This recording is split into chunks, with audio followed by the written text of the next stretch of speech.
Наурыз туралы айтып беріңізші. Я да біз Наурызды қалай қарсылатынымызды білмейді екенбіз. Ілгеріде Наурызды бүкіл ел болып тойлайтынбыз. Нәурізек деген құс келген кез көктемнің шыққанын білдіретін.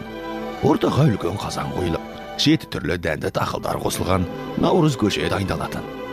Наурыз көженің дәмі тіл үйрер керемет болушы.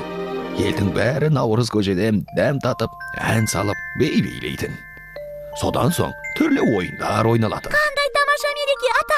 Жаңа сіз айтқан Наурыз көжеге 7 түрлі дәнді дақылдар қосылады дедіңіз. Оларды атап айтыңызшы, мен жазып ала қояйын. Жаңылмасам бидай, арпа, жүгері, тары, ноқат, күріш және сұлы ғой деймін.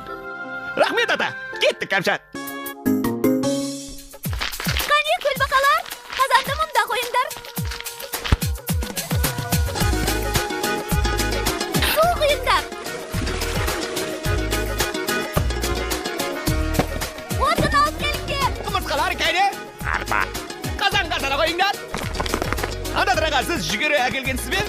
Я, жүгері. Дәуіт аға, ноқат.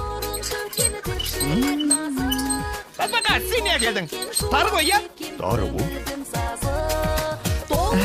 Көлбақалар, күріш.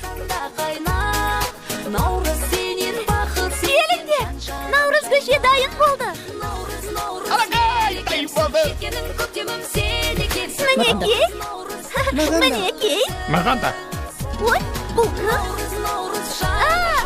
Наурыз құтты болсын. Наурыз көже дәмді екен.